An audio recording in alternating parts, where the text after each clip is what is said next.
네, 한 주간의 글로벌 증시 동향에 대해서 살펴보도록 하겠습니다. 애널리스트 뷰 시간인데요. 오늘은 또 신한금융투자 김윤서 연구원과 이야기 나눠보도록 하겠습니다. 어서 오세요. 네, 안녕하세요. 자, 일단은 미국 1분기 경제 성장률에 대해서 좀 얘기를 나눠볼까 하는데요. 2.4% 예상치를 상회했는데 요거에 대해서 어떻게 괜찮다고 보십니까?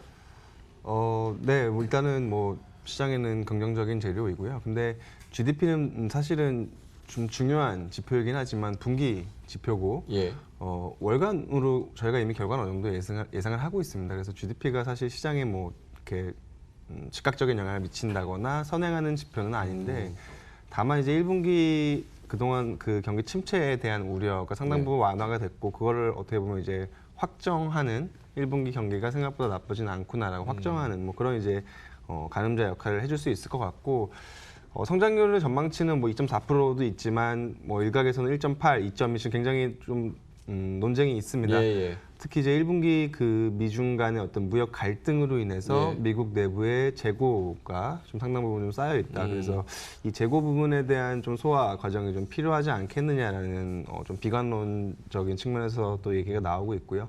어쨌든 이런 재고 부분들이 좀 해소가 되면서 하반기부터 좀 본격적으로 경제 성장률이 좀 더 뚜렷한 반등세를 보일 수 있을 것 같아서 이번 1분기 GDP 지표는 그냥 그동안의 어떤 침체에 대한 우려를 불식시키고 미국 경기가 생각보다 나쁘진 않구나 정도로 좀 확인하는 그런 이벤트로 좀 대응하시면 될 것 같습니다. 어쨌든 증시에는 긍정적인 영향을 미친다라고 해석을 하면 될 것 같습니까? 네, 이미 시장에 긍정적으로 상당 부분 반영이 되어 있고요. 앞으로도 재고 부분이 이제 포인트가 될 것 같습니다. 그래서 재고 부분에 따라서 향후에 좀 더 추가로 경제 전망이 상향될 수 있을지를 확인해 볼 수 있을 것 같습니다. 예.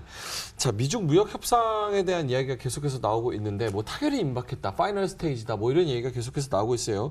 늦어도 6월까지는 이제 양국 정상이 합의문에 협정문에 서명을 할 것이다, 이런 얘기도 나오고 있는데 요거 전망 어떻게 하십니까? 사실 저희가 전망할 수 있는 영역은 아니고요. 예. 저도 이미 생각합니다. 언론에서 상당 부분 이제 보도가 되고 있고 6월 정도로 이제 최종 타결이 지어질 것 같습니다. 굉장히 이제 1년 넘게 협상이 이어져 오고 있는 부분이고 그동안에 이제 문제가 됐었던 그 기술 부분, 그다음에 정부의 보조금, 지적재산권 이런 부분에 대한 이제 최종 합의가 지금 진행 중인 걸로 좀 추정이 되고 있고요. 지금 그거보다는 일단 기본적으로 그동안의 어떤 관세 문제, 그러니까 좀 난이도가 상대적으로 쉬운, 해결하기 쉬운 실물 무역 부분과 그다음에 관세에 대한 부분이 협상이 타결이 된다면 시장은 조금 더 그동안의 어떤 물론 희망적인 전망을 상당 부분 반영을 해놓고 있지만 여기에 대한 확신이 생기면서 조금 더 결국에는 경제에 대한 세계 경제에 대한 전망치가 상향 조정이 될 수가 있겠죠. 그리고 중국 입장에서는 지금 상대적으로 좀 굉장히 다급한 게 그 돼지고기와 관련된 이슈가 있죠. 지금 아프리카 돼지 열병 때문에 중국 내에서 돼지고기 가격이 굉장히 빨리 올라가고 있고요. 중국이 전 세계 돼지의 50%를 생산을 하고 50%를 소비를 합니다. 소비하죠. 그만큼 이제 많은 돼지고기를 먹는데 질병으로 해서 돼지고기가 급격하게 줄면서 미국을 포함한 다른 어떤 국가들, 돼지 수출 국가들한테 고기를 사와야 됩니다. 근데 지금 관세가 62%까지 미국 돼지에 대한 수입에 대한 관세가 62%까지 올라가 있기 때문에 이런 부분들도 빨리 이제 해결을 해야 되는 부분이 있어서 저희는 그래도 전망하기는 어렵지만 6월 안에는 일정 부분 좀 어떤 합의의 윤곽이 드러나고 시장에도 긍정적으로 작용할 만한 이벤트가 되지 않을까라고 기대를 하고 있습니다. 예. 자, 무역에서 농산물 관련해서요. 미국이 중국의 곡물 관세 할당제가 부당하다면서 소송을 했는데 WTO에서 그거 제소한 사건에서 승소를 했습니다. 아무래도 요거 승소를 함으로써 트럼프 대통령 쪽에 조금 더 힘을 실어줬지 않을까 생각이 드는데 이거 어떻게 생각하십니까? 맞습니다. 이제 어쨌든 트럼프의 어떤 지금 이 무역 전쟁을 좀 정당화시키는 방향으로 좀 진행이 되고 있는 것 같고, 그다음에 이 쌀 같은 경우에도 쌀과 지금 최근 곡물과 관련해서도 이게 중국한테 굉장히 안 좋게 돌아가고 있는 상황입니다.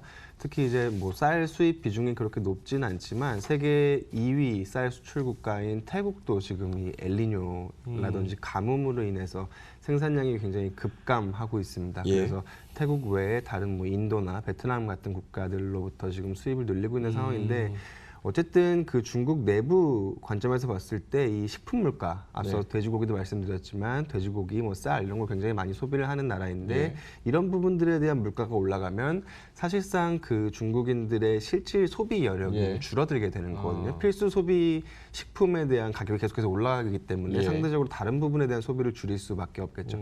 근데 지금 중국이 그 경기 부양을 위해서 가장 적극적으로 추진하고 있는 정책이 바로 소비 부양 정책이죠. 재정을 통해서 뭐 관세를 인하해주고 예. 자동차 번호판에 대한 규제를 풀어주고 뭐 가전제품에 대한 보조금을 주고 소비를 부양하기 위한 정책들을 계속해서 쏟아내고 있는데 실질적으로 이 식품 물가가 필수 식품 물가가 올라가다 보니까 예. 소비력이 줄어드는 이런 현상이 생기게 됩니다. 그래서 중국 입장에서는 사실 뭐 이런 질병이라든지 자연재해 같은 건 어떻게 통제가 할 수 없지만 안타깝게도 굉장히 좀 불리하게 돌아가고 있다. 예. 그래서 이런 부분들도 앞서 말씀드렸듯이 미중 간의 어떤 협상에 조금 더 속도를 내게 하는 그런 변수를 작용을 좀 하지 않겠느냐라고 보고 있고 여기서 한 가지 더 생각해 볼 거는 이제 위안화가 되겠죠. 예. 어쨌든 수입 부담이 계속해서 높아지기 때문에 그 수입 가격에 대한 부담을 낮추기 위해서 어쩔 수 없이 위안화를 좀 절상시키려는 그런 요인도 좀 계속해서 높아지고 있는 것 같습니다. 그래서 미중 간의 갈등, 무역 갈등과 더불어서 위안화도 좀 더 절상시킬 방향이 있어서 어쨌든 이런 부분들은 우리나라 주식시장에는 좀 긍정적으로 작용을 하지 않을까 그렇게 생각을 하고 있습니다. 예, 위안화 말씀을 해주셨는데 위안화에 따라서 또 원달러 환율도 움직이지 않겠습니까? 이번 주 외환 시장에서 원달러 환율 흐름 전망 어떻게 보시는지 간략하게 좀 설명 예, 좀 부탁드릴게요. 위안화랑 사실 원화랑은 상관관계가 굉장히 높죠. 그리고 전반적으로 지금 미국보다는 유로존이나 중국 쪽의 경기 지표가 예상보다 더 잘 나오고 있는 상황입니다. 그래서 이런 부분들은 사실 달러화는 상대적으로 약하게 만들고 달러의 반대편에 있는 통화들을 강세 요인으로 만드는 재료들이기 때문에 우리나라도 이런 현상에 좀 연동이 되면서 원달러 환율은 계속해서 좀 아래쪽으로 점진적으로 방향을 잡지 않을까라고 생각하고 있습니다. 예, 오늘의 애널리스트 뷰 신한금융투자 김윤서 연구원과 함께했습니다. 오늘 말씀 감사합니다. 네, 고맙습니다. 자, 미국 시장 그리고 글로벌 시장 전체적으로는 성금요일로 휴장을 했지만 오늘 시장 신중하게 잘 전략 세우시기 바라겠습니다. 자, 저희는 내일 다시 멋진 전략으로 찾아뵙겠습니다. 시청해 주셔서 고맙습니다.